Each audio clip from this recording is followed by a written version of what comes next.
Have you ever felt stuck, like you have nothing to offer the world? It's a feeling many of us know.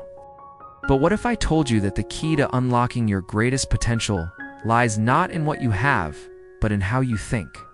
Today, I want to share a powerful story that completely changed how I see success, giving, and the incredible power of our own minds. It's a story about a man who went from having nothing to building an empire, all because of one simple shift in his perspective. Stay with me, because the lesson in this story might just be the one thing you need to hear today to change your own life forever. There once was a beggar who sat on the same street corner every single day. His life was a cycle of holding out his hand, hoping for the kindness of strangers. He believed he had absolutely nothing to his name, nothing to give, and so his only role was to receive. He saw himself as just a beggar, and that was the reality he lived. Day in and day out, he would watch people pass by. Some would drop a coin or two into his bowl. Others would just walk past, ignoring him completely. He felt invisible, defined only by his poverty and his need. He was trapped in a mindset of lack, believing his circumstances were permanent. One afternoon, an obviously successful entrepreneur walked past.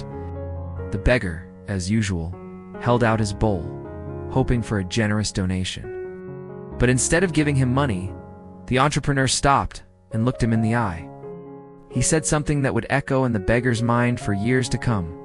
He told him, "I would gladly give you something, but you have nothing to give me in return.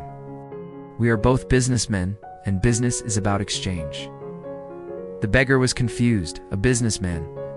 "Him," he replied, "but I have nothing. I'm just a poor beggar. What could I possibly give you?" The entrepreneur smiled and said, "Think about it.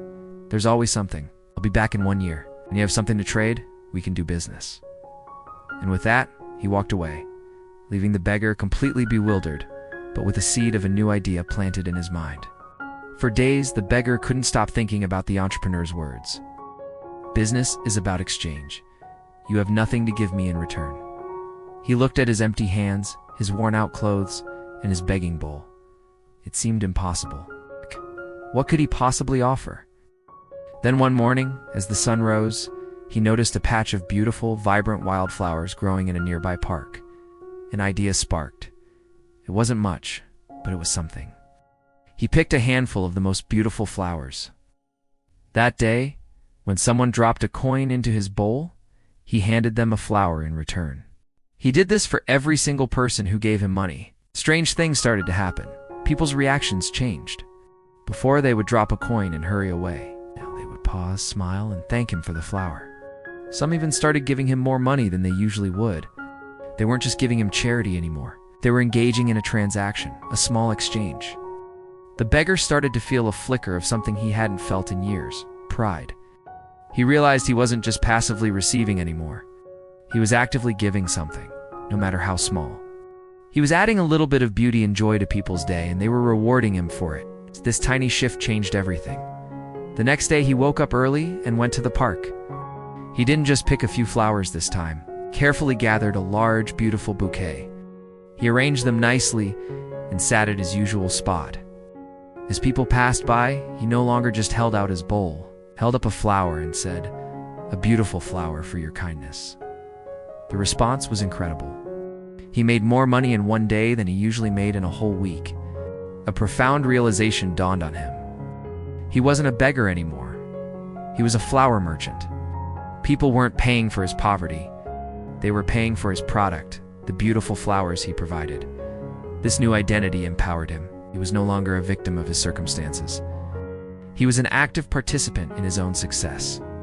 With this newfound identity as a businessman, his entire world transformed. He stopped thinking about what he lacked and started focusing on what he could provide. He began to learn about different types of flowers, where to find the best ones, and how to create the most appealing arrangements. He saved his earnings diligently, and soon he had enough money to buy flowers from a wholesale market instead of just picking them from the park. This allowed him to offer a wider variety and better quality. His little spot on the street corner became a small, thriving flower stand. People started coming to him specifically, not out of pity, but because they knew he sold the freshest, most beautiful flowers in the area. 6 months went by in a flash. The man was no longer sitting on the street. He had rented a small shop, officially opening his own flower business. He hired his first employee to help manage the growing demand. He had become a respected business owner in the community. His days were filled with purpose, managing inventory, serving customers, and planning for expansion. He had completely shed the identity of the beggar. He was now an entrepreneur, a creator of value, a man who built something from nothing. It all started with that one simple idea: to give before receiving. He had discovered the fundamental principle of exchange that the entrepreneur had talked about. 1 year to the day, the successful entrepreneur walked down that same street. He didn't see the beggar at his usual spot. Instead, he saw a flourishing flower shop. Curious, he walked inside and saw the former beggar, now well-dressed and confidently attending to a customer. The man looked up, and their eyes met. A huge smile spread across the flower shop owner's face.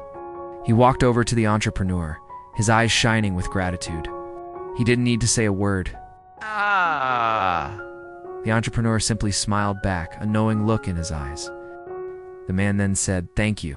You taught me the most important lesson of my life." The entrepreneur replied, I didn't teach you anything you didn't already know. You were always a businessman. You just needed to see yourself that way. And this is the core of the story. The man's transformation wasn't about the flowers. It was about his mindset. He stopped seeing himself as someone who could only take and started seeing himself as someone who could give. He stopped identifying as a beggar and started identifying as an entrepreneur.